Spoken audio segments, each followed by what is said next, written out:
मैं एक retired teacher हूँ। 2022 में मैं स्कूल से रिटायर हुई। मैंने लगभग 33 साल उस स्कूल में काम किया।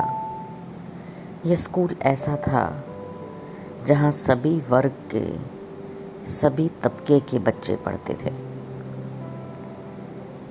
उच्च वर्ग के माता पिता भी जिनके बच्चे पढ़ते थे, ऐसे भी बच्चे थे जिनके पिता या माता देश की सेवा के लिए बहुत दूर जाते थे और हम टीचर्स पर पूरा भरोसा करते थे।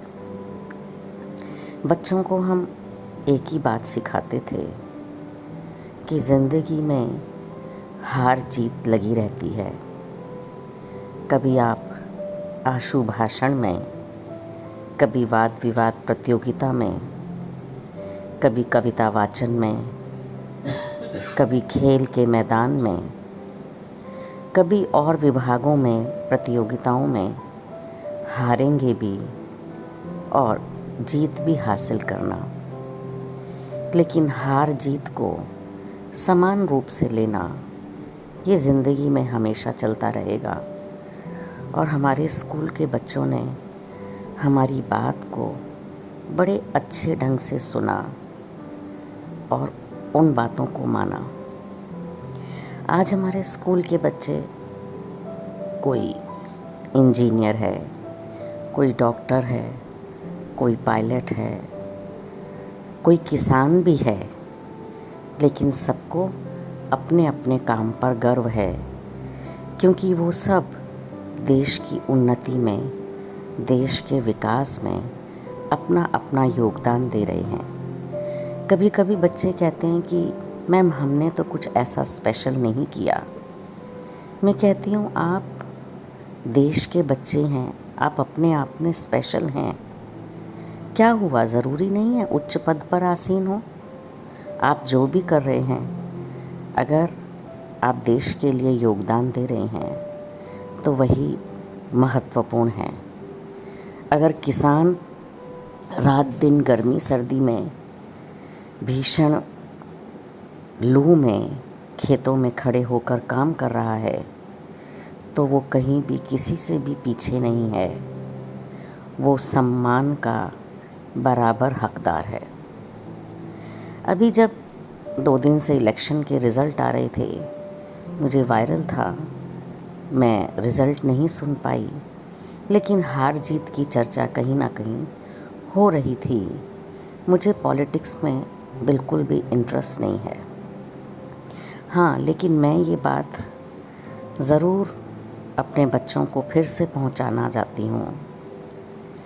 हार या जीत महत्व नहीं है।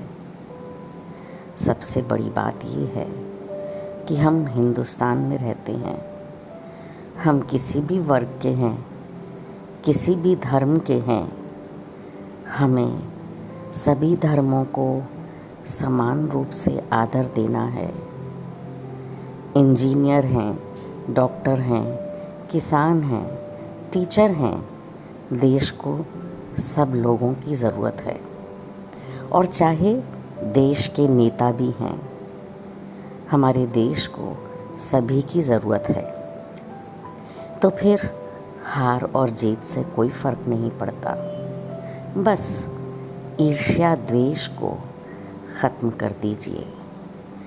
धर्म के नाम पर, जाति के नाम पर, राज्य के नाम पर, प्रांतों के नाम पर ये भेदभाव ना हो।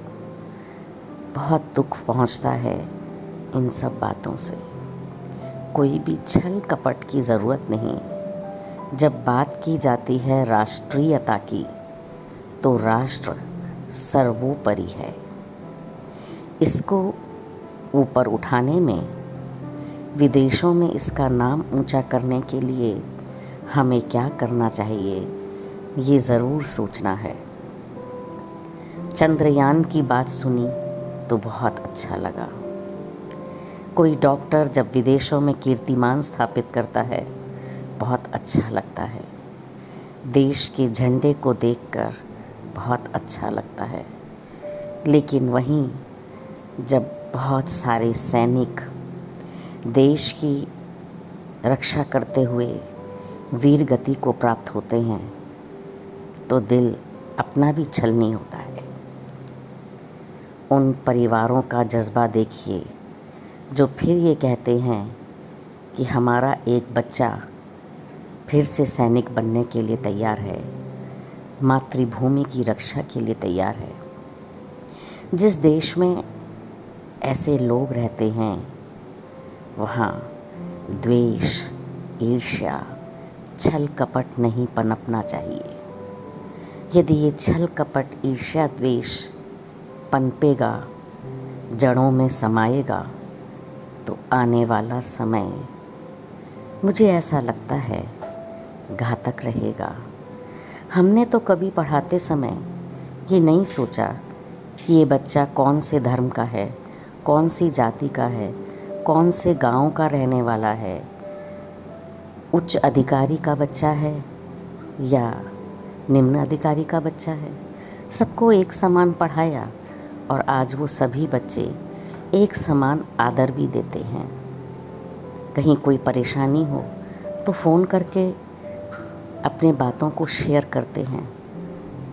यही विश्वास प्रत्येक नागरिक को होना चाहिए कि चाहे कोई भी जीते, चाहे कोई भी हारे, हमारे देश के अपने ही नागरिक हैं। ये ज़रूर देश के लिए अच्छा करेंगे और फिर अच्छा ही होगा। मेरी बात किसी भी राजनीति पार्टी से जुड़ी नहीं है। कृपया मुझे राजनीति की बातों में ना धकेलें। बस एक सोच थी, आपके साथ शेयर कर दी। कृपया मेरी भावना को भटकाएं ना। धन्यवाद। हमेशा स्वस्थ रहिए, दीर्घायु हों।